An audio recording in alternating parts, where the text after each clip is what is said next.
In the Kingdom of Loango, a non-Christian realm, black African Jews found a rare environment of religious freedom and autonomy.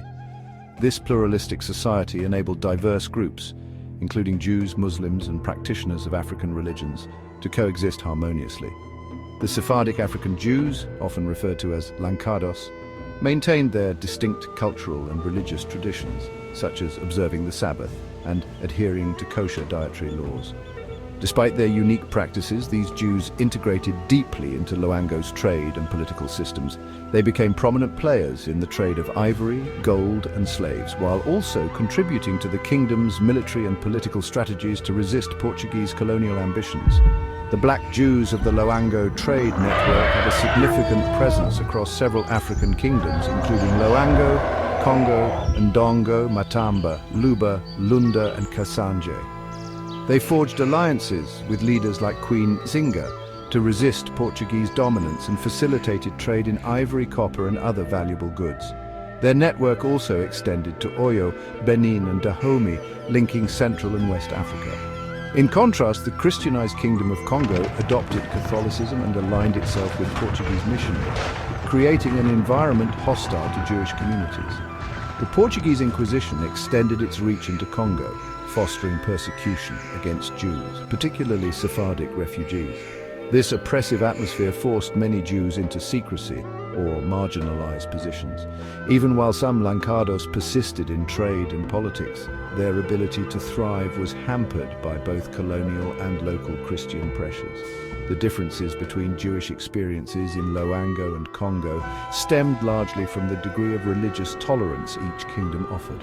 Loango's environment of inclusion allowed Jews to flourish, while Congo's alliance with Portuguese Christianity subjected Jews to persecution and marginalization. The arrival of the Imbangala, a brutal militarized group of raiders, compounded these challenges. By the late 1500s, the Imbangala, often aligned with Portuguese forces, disrupted regional trade and attacked Jewish merchant networks, capturing individuals to fuel the transatlantic slave trade. By the 1600s, the Portuguese employed the Imbangala as mercenaries, strategically targeting Jewish communities in their campaign of colonization. Colonization efforts by the Portuguese in both Loango and Congo were driven by religious and economic motives, often weaponized through the Catholic Church and the Inquisition. Non-Christian communities, including Jews, were primary targets, facing enslavement, forced conversions, and the destruction of their trade systems. In Congo, these efforts were bolstered by Christian rulers who collaborated with Portuguese interests, leaving Jewish communities vulnerable. The Imbangala further devastated these regions, capturing Jews and dismantling their networks. Many Lancados were Maranos, Jews who had been forcibly converted to Christianity in Iberia, but secretly maintained their Jewish faith. Fleeing persecution, they sought refuge in Africa, where they embraced a dual identity, blending their heritage with African cultural practices. Despite discrimination from both European colonizers and local powers, some Lancados resisted oppression through piracy and privateering, using these roles to disrupt colonial trade routes and to uphold Jewish traditions of redeeming captives, a practice deeply rooted in Jewish religious teachings.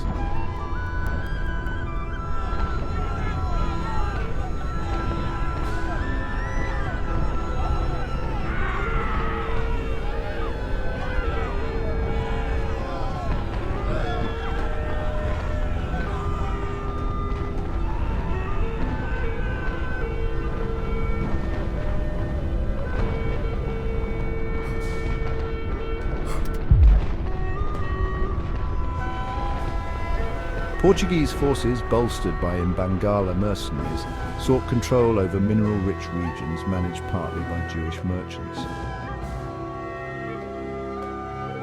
One notable example of these challenges is the 1667 Battle of Mbamba and Mpemba. The campaign resulted in widespread destruction, with thousands of people, including Jews, being captured, forcibly converted, and enslaved. The Portuguese strategy involved not only seizing economic assets, but also dismantling Jewish communities through forced assimilation and the erasure of their cultural identities. Even amidst this turmoil, Jewish redemption practices, centered on the sacred duty of rescuing captives, remained a vital response to the oppression they faced, embodying resilience and spiritual defiance. The loss of control over the mines and trade networks fueled Jewish resistance across the surrounding African kingdoms and within their maritime networks. Jewish merchants and mariners, angered by the Portuguese exploitation and Allied mercenary attacks, bolstered their efforts to resist colonial domination. These networks extended their reach to the high seas, where Jewish privateers increased their raids on European trade ships and slave ships, acting both as a form of revenge and as a strategy to recover stolen wealth and liberate captives. These raids became a cornerstone of Jewish defiance.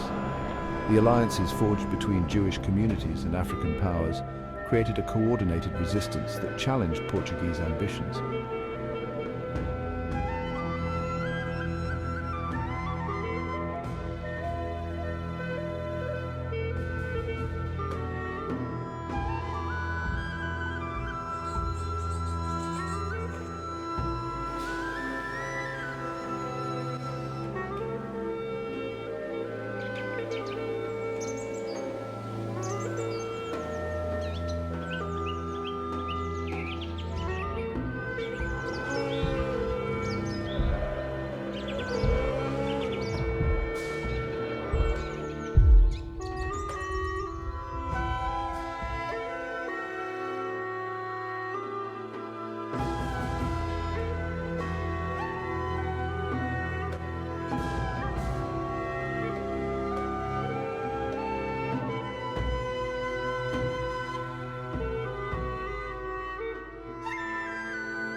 Thank you for watching. Please like, share and subscribe.